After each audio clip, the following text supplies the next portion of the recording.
Assalamualaikum warahmatullahi wabarakatuh. Sahabat-sahabat Al-Quran, insya-Allah pada video kali ini kita akan membahas tentang i'rab. Ya. Karena i'rab ini adalah termasuk salah satu bahagian penting ketika kita mempelajari bahasa Arab, terutama tentang ilmu nahwu. Okey, langsung saja. Apa yang dimaksud dengan i'rab? I'rab adalah perubahan akhir kalimat, ya, karena berbeda-beda amil yang masuk kepadanya. Ya, jadi i'rab itu adalah perubahan akhir kalimat karena berbeda-beda amilnya. Ya, contoh perubahan akhir kalimat itu dari lafaz masjidun, masjidan, masjidin. Ya kan? Dia berubah-ubah. Masjidun, masjidan, masjidin. Ya kan? Contoh yang lain, yakhluqu, yakhluqa, yakhluq. Ya. Yakhluqu baris depan, yakhluqa baris atas, yakhluq baris sukun, baris mati. Itulah yang dimaksud dengan i'rab. Perubahan akhir-akhir kalimat tersebut, nah, itulah yang kita maksud dengan i'rab. Nah, i'rab ini nanti terbahagi 4. Ya. Secara pembahagian dia ada 4, ya, yaitu rafa', nasab, khafat atau jar, sama ya. Kemudian yang keempat jazam. Saya ulangi lagi, i'rab itu terbahagi 4. Rafa', nasab, jar atau khafat, ya. Kemudian jazam. Jadi yang 4 ini adalah pembahagian i'rab. Ya, jadi i'rab itu nanti terkadang dia dirafa'kan, terkadang dia dinasabkan, ya, terkadang dia dijarkan, terkadang dia dijazamkan, ya, tergantung amil yang ada pada kalimat tersebut. Okey. Apa itu rafa', apa itu nasab, apa itu jar dan apa itu jazam? Insya-Allah nanti tanda-tanda dari 4 pembahagian ini akan kita bahas secara terperinci satu persatu pada video-video kita berikutnya, insya-Allah. Jadi untuk sekarang ini kita hanya fokus kepada pembahagiannya saja, berikut dengan contoh-contohnya supaya lebih memudahkan kita memahami apa yang dimaksud dengan i'rab tersebut. Okey, saya akan mencoba mengambil lafaz Nuh, ya, Nuh.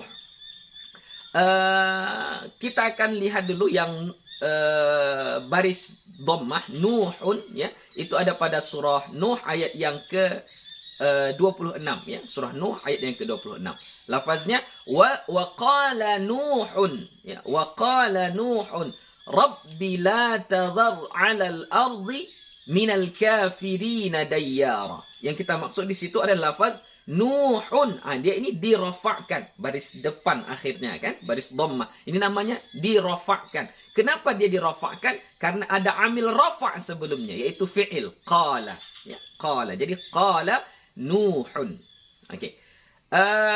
Kemudian kita lihat yang lafaznya baris atas, Nuhan, ya. Nuhan, dia tanwin atas.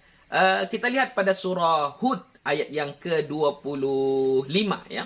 Walaqad arsalna Nuhan ila qaumihi inni lakum nadhirum mubin, ya. Walaqad arsalna Nuhan, ya, Nuhan. Jadi Nuhan, ini nanti dia dinasabkan, ya, dinasabkan atau disebut dengan mansub, ya, mansub. Kenapa dia dinasabkan? Karena ada amil nasab sebelumnya, yaitu fi'il muta'addi arsalna, ya, arsalna. Jadi Nuhan, ini dia dinasabkan.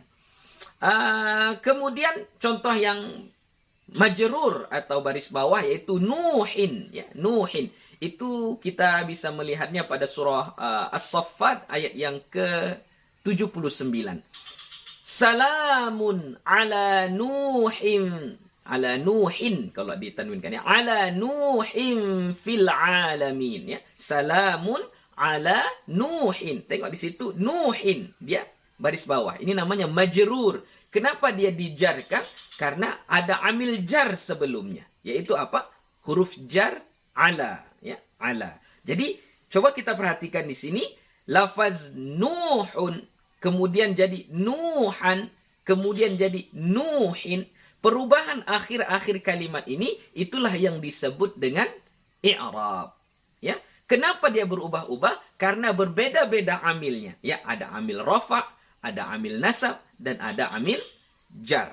Inilah yang disebut dengan perubahan secara lafzi yang nampak secara tulisan. Ya, nampak Nuhun, Nuhan, Nuhin. Okey, sekarang saya akan mencoba untuk memberikan contoh yang perubahannya itu secara maknawi, ya, yaitu lafaz Musa, ya, Musa, ya. Coba kita ambil contohnya pada surah Al-A'raf ayat yang ke-104. Apa ayatnya? Wa qala Musa ya Fir'aunu inni rasulun mir rabbil alamin, ya, yaitu yang kita maksud di sini lafaz Musa. Wa qala Musa. Musa di sini pada posisinya dia adalah dirafa'kan, ya, marfu'. Tapi secara zahir kita tidak nampak marfu'nya, ya. Musa, ya, Musa. Kenapa dia marfu'? Karena ada amil rafa' sebelumnya, yaitu qala. Sama dengan Nuh yang di atas tadi, kita kasih contoh Nuh tadi kan. Jadi wa qala Nuhun. Di sini wa qala Musa, ya. Musanya tidak ada perubahannya. Okey, kita ambil yang nasab, ya, dimasuki amil nasab. Sama juga saya akan coba lafaznya walaqad arsalna, ya. Bisa kita lihat pada surah Hud ayat yang ke-96, ya. Ayatnya adalah walaqad arsalna Musa biayatina wa sultanin mubin, ya. Jadi yang kita maksud situ walaqad arsalna Musa. Musa dia itu mansub, dinasabkan. Kenapa? Karena ada amil nasab sebelumnya, yaitu fi'il muta'addi arsalna, ya, arsalna. Sama dengan contoh lafaz Nuh tadi, walaqad arsalna Nuhan, mansub, dinasabkan, nampak zahir, ya. Tapi pada lafaz Musa tidak kelihatan, ya. Inilah yang disebut dengan perubahan maknawi. Okey, terakhir contoh yang dijarkan, majrur, ya. Tadi kita masuk lafaz ala, ya. Coba kita lihat pada surah yang sama, yaitu pada surah As-Saffat ayat yang ke-120. Ayatnya salamun ala Musa wa Harun. Salamun ala Musa. Tadi pada lafaz Nuh salamun ala Nuhin, ya, Nuhin. Jadi salamun ala Musa dia dijarkan, majrur, ya, tapi perubahannya tidak kelihatan. Inilah yang disebut dengan perubahan secara maknawi. Okey. Itulah yang dimaksud dengan i'rab, ya. Saya ulangi lagi, i'rab adalah perubahan akhir kalimat, ya. Perubahan akhir kalimat karena berbeda-beda amil yang masuk padanya. Jadi di sini kita harus mengenal amil-amil itu, tapi insya-Allah nanti akan ada video-video berikutnya supaya kita tahu mana itu amil rafa', mana itu amil nasab, mana itu amil jar, ya. Jadi cukup sekian dulu video kita pada kesempatan kali ini. Semoga bermanfaat, bisa memahami apa yang dimaksud dengan i'rab dan pembahagiannya, ya. Tadi pembahagiannya ada 4, yaitu rafa', nasab, jar, dan jazam. Okey, itu saja. Mohon maaf. Wabillahi taufiq wal hidayah. Wassalamualaikum warahmatullahi wabarakatuh.